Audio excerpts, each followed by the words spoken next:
Boa noite, pessoal.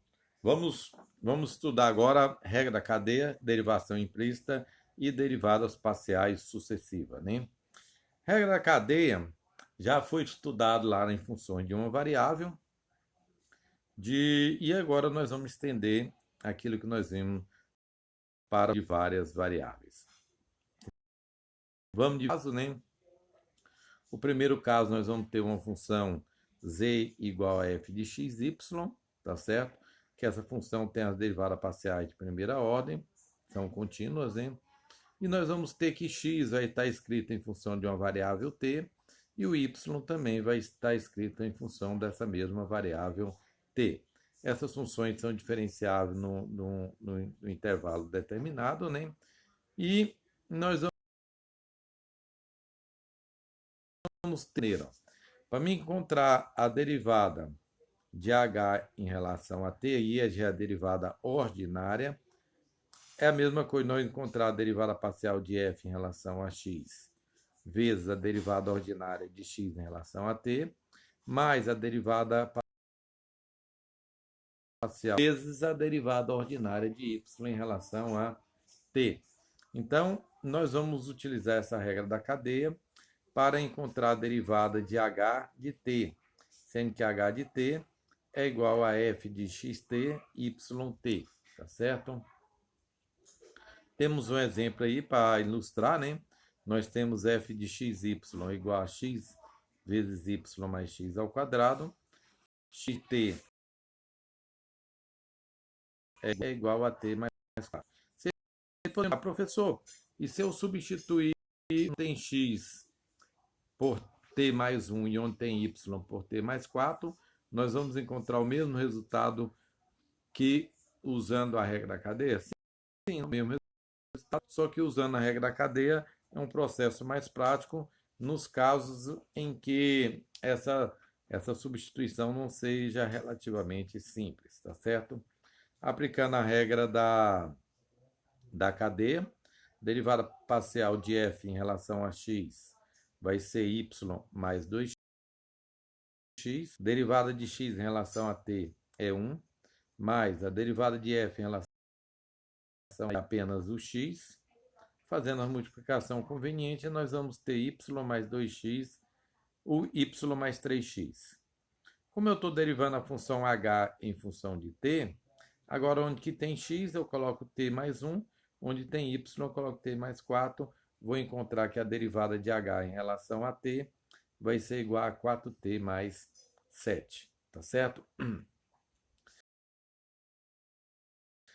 A variável x como a variável y, ela está escrita em função de uma única variável, que é t.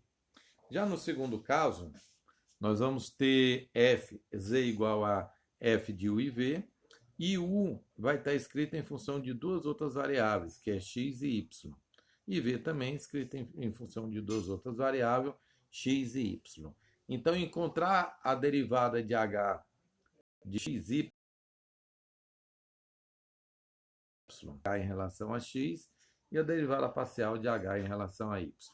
Nesse segundo caso, nós não trabalhamos com as derivadas ordinárias. Nós vamos trabalhar apenas com as derivadas parciais. Não ter a regra é praticamente a mesma. Derivada parcial de f em relação a u vezes a derivada de u em relação a x, mais a derivada de f em relação a v vezes a derivada de v em relação a y. Isso quando eu estou encontrando a derivada parcial de h em relação a x. Se for em relação a y, é só trocar onde tem x por y. Aqui nós temos um exemplo. F de u e v é igual a u ao quadrado menos v mais 4. E u de xy é igual a x mais 1 ao quadrado y menos 1. Encontrando primeiro a derivada parcial de h em relação a x, nós vamos derivar f em relação a u, que vai dar 2u, vezes a derivada de u em relação a x, que vai ser 1, mais a derivada de f em relação a v menos 1, vezes a derivada de v em relação a x, vai dar 2xy. Substituindo aí, nós vamos ter 2u nos 2xy. tá certo? Para de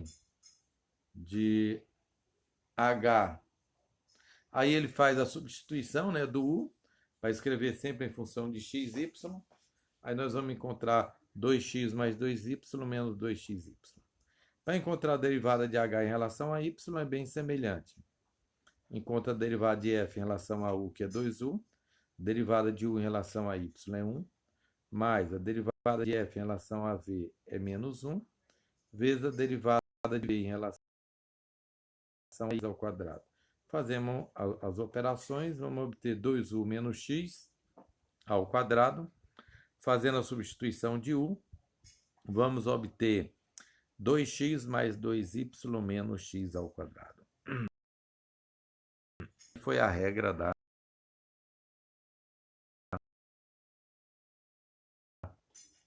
A derivação implícita, toda função, ela pode ser escrita da forma explícita, quando y é igual a f de xy, ou da forma implícita, quando você vai pegar f de xyz igual a 0. Encontrar a derivada x é bem semelhante ao que nós vimos. Vai ser menos a derivada parcial de f em relação a x, dividido pela derivada parcial de f em relação a z.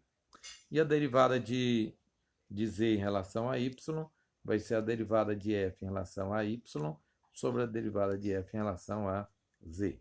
Então, é bem semelhante às duas. E agora nós vamos ver, por último, as derivadas parciais sucessivas. Assim como nós as derivadas sucessivas ordinárias, também as derivadas parciais sucessivas. Quando uma derivada parcial ela for diferenciável, nós podemos derivar ela novamente, tá certo? Aí nós temos as representações, ó. A derivada de segunda ordem de f sobre x ao quadrado, quer dizer que eu derivei a função duas vezes em função de x. Da mesma forma, quando ela tem y ao quadrado, eu derivei ela em função de y duas vezes.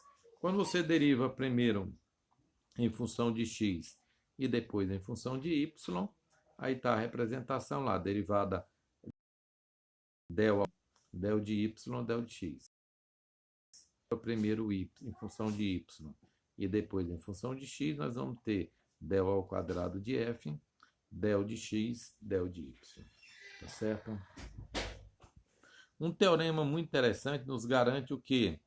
Nos garante que a ordem que você deriva a função não vai alterar a função.